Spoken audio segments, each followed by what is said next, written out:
Taking your own e-bike abroad sounds like a great idea. You get to ride your own bike, you know it fits you, and you know how it handles.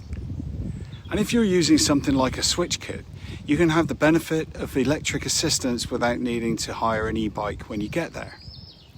But there's one very practical question. Is it actually worth it? Because once you add up the flight, bike bag, airline charges, airport transfers, battery rules, and a bit of extra work, it might not always be the cheapest or easiest solution.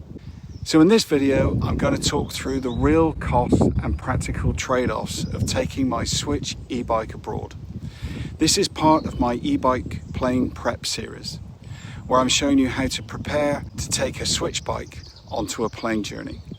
And if you want more detail on the battery rules and the paperwork, I've covered that in previous videos, which I'll link below. Before we get into the costs, I think there's one important thing to say. This decision is not just about money. If you only look at the cheapest possible option, hiring a bike abroad may sometimes win. But if you care about comfort, confidence, fit familiarity, and knowing exactly what you're riding, taking your own bike can make a lot more sense, especially if you're going somewhere to actually enjoy the cycling, not just use a bike for an odd hour. For me, the question wasn't only, is it cheaper? It was, will taking my own bike make the trip better? That's the real question. The first cost is obviously the flight. Now, I'm not going to include the whole cost of the flight as an e-bike cost because I would have needed the flight anyway. The relevant cost is anything extra I had to pay because I was taking the bike. So if the airline allows a bike as part of your luggage allowance, great. But if you need to pay for sports equipment, oversized baggage, or an extra checked item, that cost you need to look at. This will vary a lot depending on the airline. Some airlines are very bike friendly, but some make it expensive. Some have strict size and weight limits. So before you book, check the airline's sports equipment page carefully. And don't just check the price, check the size, weight and packaging rules as well. The next cost is how you pack the bike.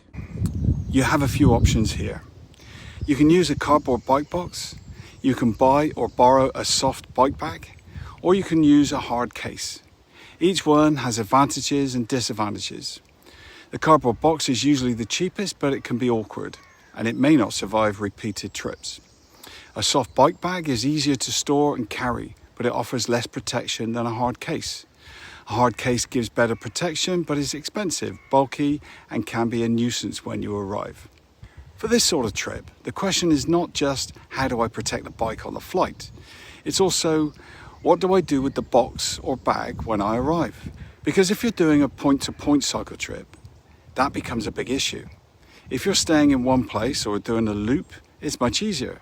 This is the cost people often forget. Getting to the airport with a packed bike can be more complicated than getting there with a normal suitcase. You may need a bigger car.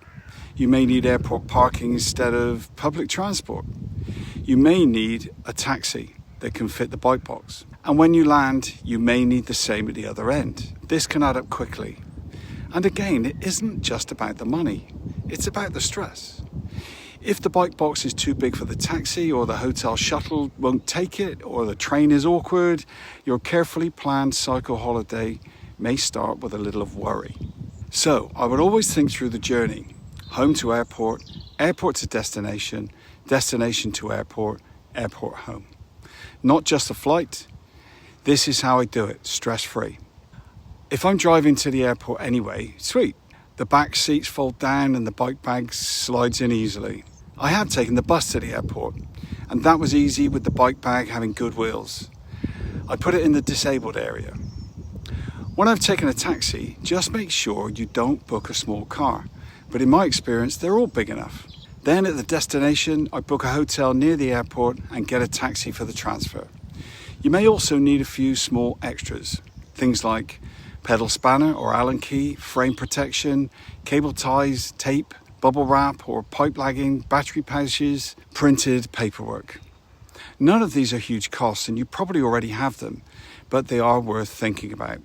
And if you're disassembling the bike yourself, make sure you have the right tools and you know how to put it back together. I've covered the packing and disassembly side in another video, so I won't repeat all of that here. But the simple rule is this: don't leave this until the night before. Do a test pack first. Take photos and even a video, they might be helpful. With the Swytch setup, the battery situation is one of the reasons this works for me. I use the smaller Swytch Air batteries, which are rated 90 WH each. They go in the hand luggage, not in the hold. I've talked about the battery rules and documentation in previous videos, so I'll link to that below. But from a cost point of view, the battery setup matters because many larger e-bike batteries simply are not practical for flying. That means if you already have a bike with a large fixed battery, flying with it may not be realistic. With the Swytch system, the removable smaller batteries make the whole idea much more workable. Now let's compare that with hiring an e-bike when you arrive. Hiring can be much easier. You turn up, you collect the bike, you ride, you give it back.